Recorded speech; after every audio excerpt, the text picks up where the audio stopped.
What's good, YouTube? Welcome back. Today it is Lazy Daze Tubby doing some more solo reaction for you guys today on my solo channel, and it is going to be some more Sabaton history for you guys today, and it's going to be their content on Screaming Eagles Battle of the Bulge. I'm really looking forward to finding out what they've got in store and what story they're going to be telling me today. Yeah, just in general, really enjoy their content and really enjoy the stuff they provide. So if you haven't already, head over to their page, and link will be in the description box down below. If you're enjoying my content, like, comment, subscribe, hit that notification bell. But we are just going to jump straight into this one. I'm Hannes from Sabaton. And I'm Freddie Mercury. And this is Sabaton History.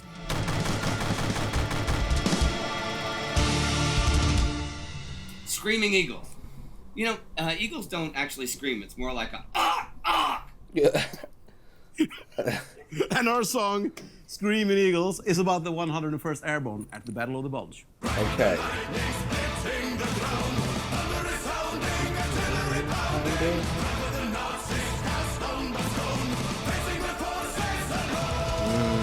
I am Look aware at that that. people call them the 101st, but in terms of flow for an oral narrative, I'm going to call them the 101st, just so I can tell the story more smoothly. Okay. I'm with you. Spirits were high among the common German soldiers as they passed lines of tanks, shells, and ammunition on their way to the front lines in France and Belgium in the early December days of 1944. It had been a disastrous year for the Wehrmacht, suffering defeat after defeat on all fronts. But suddenly, there was this big army assembling in the west, ready to go on the offensive once again, with no lesser aim but to tear apart the Allied coalition in the west in one decisive thrust. It felt like 1940 all over again. However, this was not the German army that had been sent on the offensive in Poland, France, or Russia 4 or 5 years before. By the early winter of 1944, Germany's military consisted partly of battle-hardened veterans and partly of young boys and old men that had been pressed into the now struggling war machine.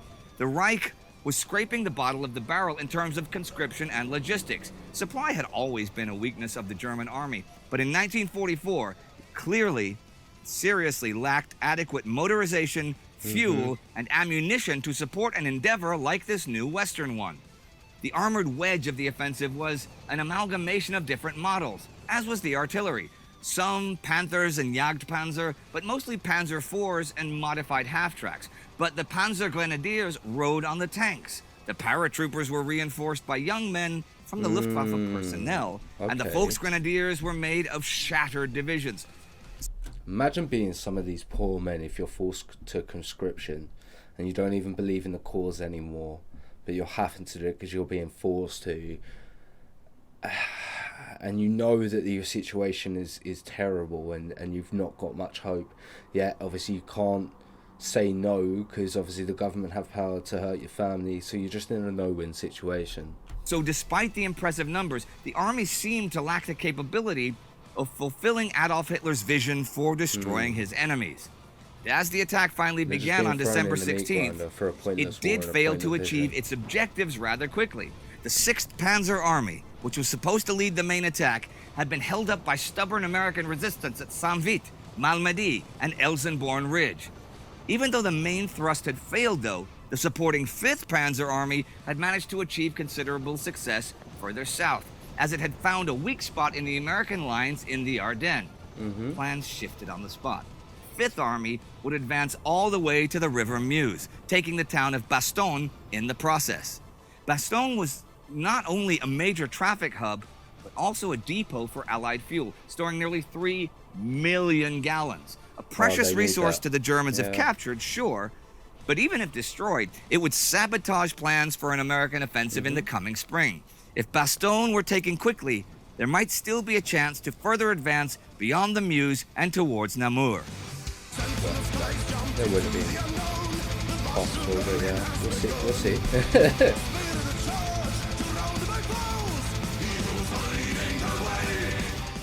Before the offensive, the area around Bastogne was considered a pretty quiet sector of the front by American High Command. It lay in between the operational sector of the 1st Army, which had been slogging through the Hürtgen forest, and the Third Army south of Luxembourg, which was grinding against the German fortifications of the Siegfried Line. So the Ardennes had been seen as a resting zone for battered divisions, or a training ground for green units who needed to gain some experience from the small skirmishes that did take place there. To attack Bastogne, though, the Germans would have to send a large armored force through the thickly wooded Ardennes, with only a few roads available. Such a maneuver was considered extremely unlikely by the Allies, especially in the winter. I mean, a surprise attack through the Ardennes? Who could have predicted that? Sure, that was exactly what the Germans did in 1940, but not again, right? So, the Ardennes sector was only thinly held by 3 American divisions when the armored spearhead of the Germans appeared on the scene. Overrunning American lines, elements of the 5th Panzer Army then rushed in to exploit the break in those lines. They knew they had only a small window of time of maybe 4 or 5 days until the Allies would send in reinforcements. The Americans in the Ardennes had no hope of halting the German advance, but could at least try to blunt the spearhead and deprive the Germans of precious time. So in a fighting retreat, they delayed the Germans with anti-tank guns and bazookas, causing traffic jams by taking out the lead tanks on the narrow forest roads. Right, Lieutenant General Omar Bradley, in overall command of the sector, had been promised big reinforcements, but they would take time. The only immediately available forces in the vicinity were the 82nd and the 101st Airborne Divisions, currently being refitted at Rheims after their costly attacks during Operation Market Garden. While the 82nd was sent north towards Saint-Vite, the 101st, Screaming Eagles, were rushed towards Bastogne. The 101st was an experienced and battle-proven unit, but it did not have adequate winter equipment and not really enough heavy weapons available either. Anyhow, after 2 days of fighting the German advance in the Ardennes, the American retreat had become total, and the troops flooded back towards Bastogne, away from the German panzers. The roads to Bastogne were open, but the weather worsened. This was bad for the Americans, as rain and fog grounded the American Air Force. But at Bastogne, the men prepared their defenses.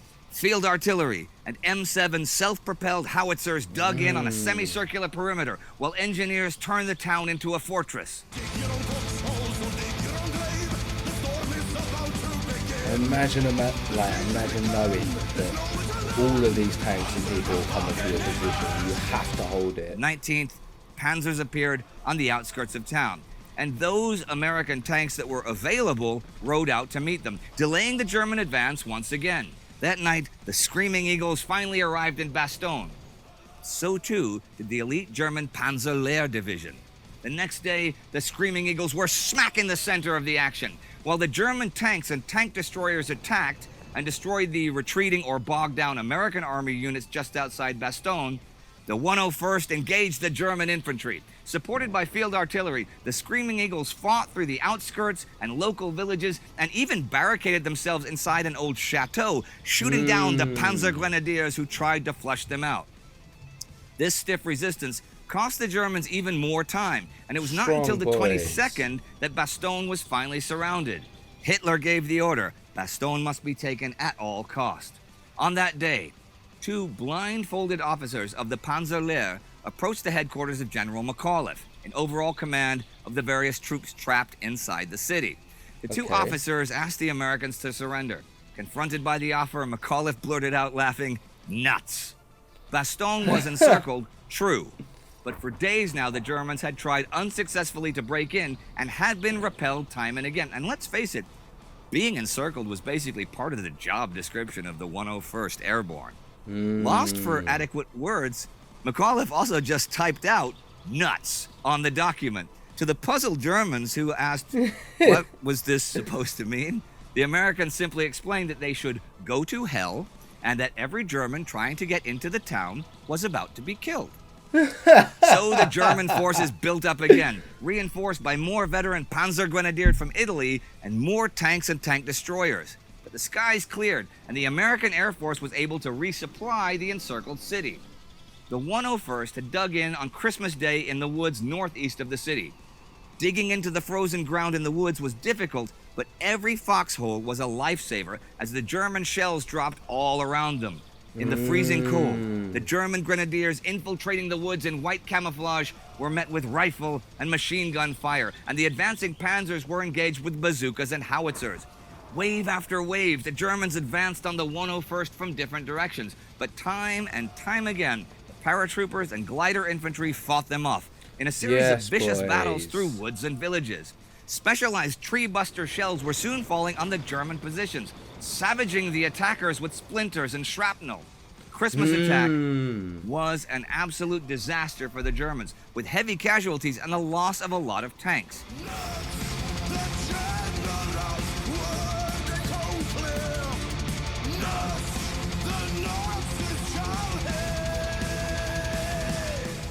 The siege continued, but the major threat had been fought off. By the 26th, the reserves from Patton's Third Army finally established a corridor into Bastogne, though it would take several more days to secure it since the Germans were trying to cut it off. Skirmishes continued, but even newly arrived SS divisions could not establish another siege. By January, fearing that they might lose overall... Mate, that image there was horrible. Those poor kids. I assume they were like a part of the Hitler Youth or something like that. ...control of the front, German High Command ordered a full retreat, and the overall strategic initiative in the West shifted to the Americans. By now, the U.S. Air Force was flying attacks again, and on January 12th, when the news of a Soviet winter offensive broke, so too did Hitler's last gamble in the West. Yeah.